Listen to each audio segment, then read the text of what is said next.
महाकुंभ को लेकर उत्तर प्रदेश के प्रयागराज में तैयारियां लगभग पूरी हो चुकी हैं। वहीं इस भव्य आयोजन में हर कोई अपनी ओर से योगदान दे रहा है।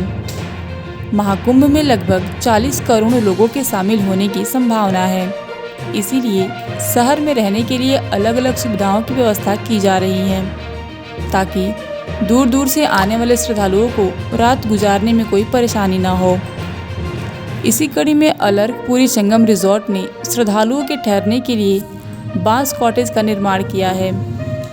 इस रिजॉर्ट के सारे कॉटेज असम के मुरली बांस से तैयार किए गए हैं। रिजॉर्ट के सारे कॉटेज आधुनिक सुविधाओं से लैस होंगे, जिससे यहाँ रुकने वाले श्रद्धालुओं को किसी भी तरह की दिक्कत का सामना नहीं करना पड़ेगा। पर्यावरण के अनुकूल बांस से बना अलर्कपुरी संगम रिजॉर्ट महाकुंभ में परंपरा और प्रकृति के मिश्रण का अनोखा उदाहरण पेश करेगा।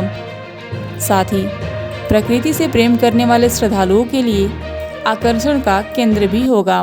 इस जगह का नाम अलर्कपुरी संगम रिजॉर्ट है। अरेल में है ये? हाँ जी, अरेल और सोमेश्वर महादेव के जस्ट समीप में ही सटा हुआ ये रिजॉर्ट है।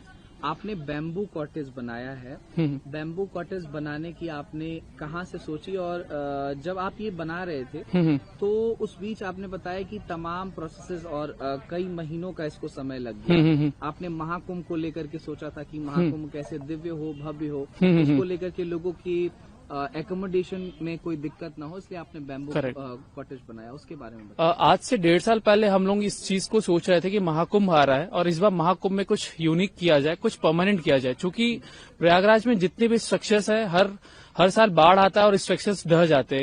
इस वजह से हम लोगों ने सोचा कि एक परमानेंट स्ट्रक्चर बनाया जाए। तो परमानेंट स्ट्रक्चर के लिए हम लोग फिर आसाम गए। आसाम से बम्बू का कॉन्सेप्ट देखा, फिर वहां से 6 महीने से 7 महीने लगे इस चीज को, स्ट्रक्चर को इम्प्लीमेंट होने पे, और ये आज बनकर के रेडी हुआ है। आपने बताया ये बैम्बू आसाम से यहाँ आया है।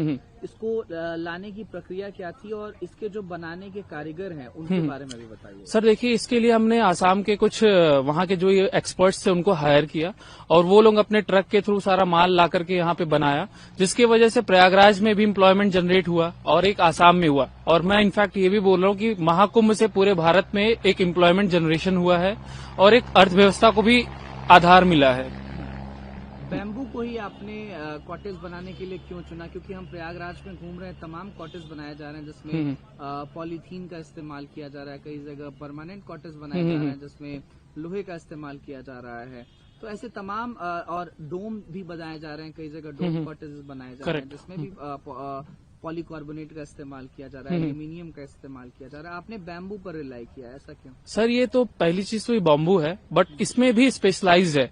जो कृष्ण भगवान मुरली वो भजन करते थे जिस बांस से, उस बांस के बने हुए बम्बू कॉटेजेस हैं ये। तो कृष्ण भगवान की जो बांसुरी होती थी, उस बांसुरी से बने हुए कॉटेजेस के हैं ये बम्बूज हैं हमारे। तो बिल्कुल यूनिक, और चूंकि इको फ्रेंडली है, और ये एक यूनिक कॉन्सेप्ट है। कुटिया जो हुआ करती थी पहले भी एक बम्बू से बनती थी, न कि टेंट से। तो हम लोग उस वजह से इस कॉन्सेप्ट को यहाँ पे धरातल पर उतारे हैं। वहीं रिजॉर्ट के परिचालन प्रबंधक आदित्य सिंह ने प्रकृति संरक्षण पर जोर देते हुए महाकुंभ में आने वाले मेहमानों से प्लास्टिक के उपयोग से बचकर जीरो वेस्ट और ग्रीन कुंभ पहल का समर्थन करने का आग्रह किया।